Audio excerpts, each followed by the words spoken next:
बाढ़ग्रस्त इलाकों का दौरा करने पहुंचे पूर्व डिप्टी सीएम दुष्यंत चौटाला ने बड़ा बयान दिया है। उन्होंने मुख्यमंत्री नायब सिंह सैनी से अपील की है कि हरियाणा में बाढ़ घोषित की जाए और केंद्र सरकार से पंजाब व हिमाचल की तर्ज पर विशेष राहत पैकेज मांगा जाए। दुष्यंत ने कहा कि हरियाणा के किसानों को पंजाब के बराबर मुआवजा मिलना चाहिए। उन्होंने साफ कहा कि बाढ़ से राज्य में करीब 18 लाख एकड़ फसल पूरी तरह बर्बाद हो चुकी है।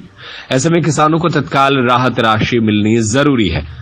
पूर्व डिप्टी सीएम ने यह भी मांग रखी कि खराब हुए ट्यूबवेल और किसानों की दूसरी ढांचागत हानि का भी मुआवजा दिया जाए।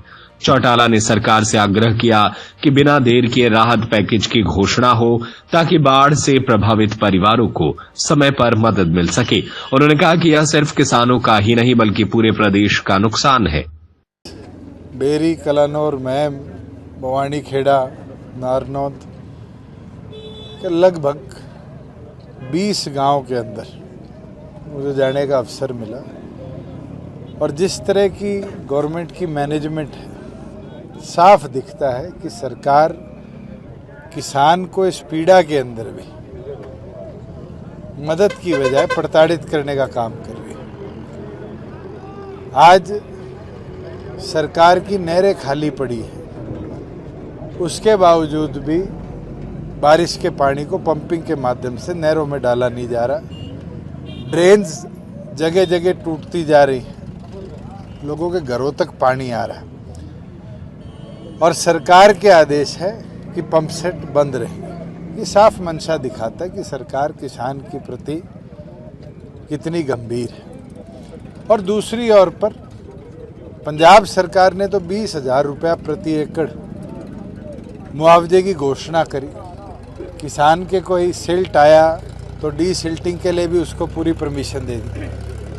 हरियाणा सरकार ने ना डीसिल्टिंग की परमिशन दी और मुआवजा भी पंजाब से कम 15,000 किया। मैं माननीय मुख्यमंत्री से आग्रह करता हूं कि तुरंत मुआवजे को पंजाब के बराबर ही कर दे तो भी किसान को कुछ आर्थिक मदद मिलेगी। किसान के लिए जैसे हमने 2023 में फ्लड डिक्लेयर कर केंद्र से मदद लेकर मुआवजा देने का काम किया था, वो प्रतिनिधि होने के नाते उनकी जिम्मेवारी बनती है। जब नरेंद्र मोदी जी पंजाब को 1600 करोड़ देंगे, हिमाचल को 1500 करोड़ देंगे, आज हरियाणा में भी लगभग 18 लाख एकड़ से ऊपर किसान के खेत जगलमगल हैं।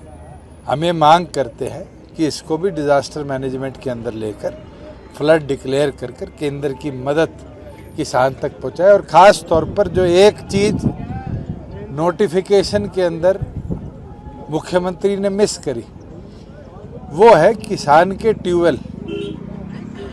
आज मकान के लिए तो उनने पैसे अनाउंस कर दिए, अधिकतम नुकसान तो किसान को ये हुआ है कि किसान के ट्यूबवेल जो थे वो पानी में सबमर्ज्ड है, मोटरें खराब हो चुकी, कमरे गिर चुके हैं। उसके लिए भी पहले की तरह सहायता राशि तुरंत प्रभाव से घोषित करें। और मुख्यमंत्री ने, मैंने अखबार के माध्यम से देखा, 1 दिन का तूफानी दौरा किया। वो प्रधानमंत्री से भी आग्रह कर सकते थे कि हरियाणा के ऊपर से उड़कर आप पंजाब और जम्मू कश्मीर की हालत देखने जा रहे हो। अगर आप साथ के साथ हरियाणा की हालत देख ले तो शायद हरियाणा के लिए भी केंद्र सरकार आर्थिक पैकेज अनाउंस करती। आज हरियाणा के 18 लाख से ऊपर एकड़ के बैठी फसलों को, किसानों को आर्थिक मदद की जरूरत है। हरियाणा सरकार तुरंत पंजाब के बराबर ही सही मगर किसान का मुआवजा बढ़ाकर तुरंत रिलीज करने का काम। देखिए, जब सरकार ने पंपिंग ही बंद कर दी, और मैं तो हैरान हूँ, 2 सांसद भिवानी जिले के अंदर है और कृषि इरिगेशन मंत्री भिवानी जिले से, उसके बावजूद भी भिवानी के किसानों को अपने खेत से नहरों में पानी डालने की परमिशन नहीं है। मैं तो अभी कलानौर गया तो वहाँ पता चला कि वहाँ लोगों ने शुरू किया था तो दादरी पुलिस ने आकर उन पर पर्चे कर दिए। अगर इरिगेशन मंत्री का इस तरह का स्वभाव रहेगा तो फिर किसान के खेत में पानी पहुँचाना तो छोड़ो, पानी काटना भी नामुमकिन हो जाए। देखो, 60 लाख वोट कटने अपने आप में एक बहुत बड़ा क्वेश्चन मार्क है और सुप्रीम कोर्ट ने भी कल ये जजमेंट दे दी कि 12वें डॉक्यूमेंट के तौर पर आधार इस्तेमाल होगा।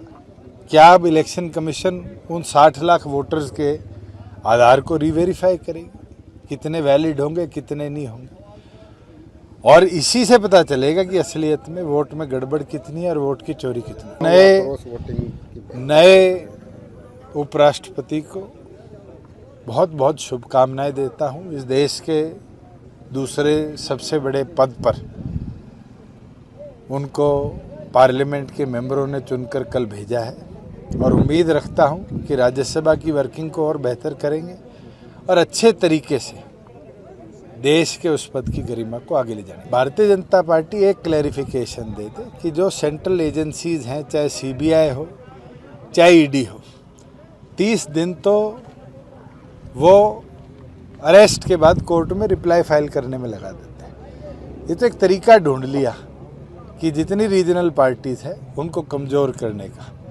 मगर अभी तो जेपीसी के पास गया है, देखते हैं जेपीसी इस पे क्या विचार करके फैसला देती है। अरे फ्री हैंड तो छोड़ा हुआ है, मगर क्रिमिनल्स को, आपको याद होगा जब मुख्यमंत्री ने सांपला रैली करी थी पिछली टर्म के अंदर मुख्यमंत्री की शपथ लेने के बाद, और जब एक चीज़ कही थी कि गुंडे हरियाणा छोड़ जाओ, गुंडे तो हरियाणा नहीं छोड़ के गए, गुंडों की तादाद तो बड़ी है, और जिस तरह की हालात प्रदेश में है, क्राइम प्रदेश में बढ़ रहा है, मुझे नहीं लगता हरियाणा के इतिहास में इतना कमज़ोर कानूनी ढांचा और इतना कमज़ोर होम मिनिस्टर कोई आया हो। सत्य खबर, सत्य, सटीक, बेबाक।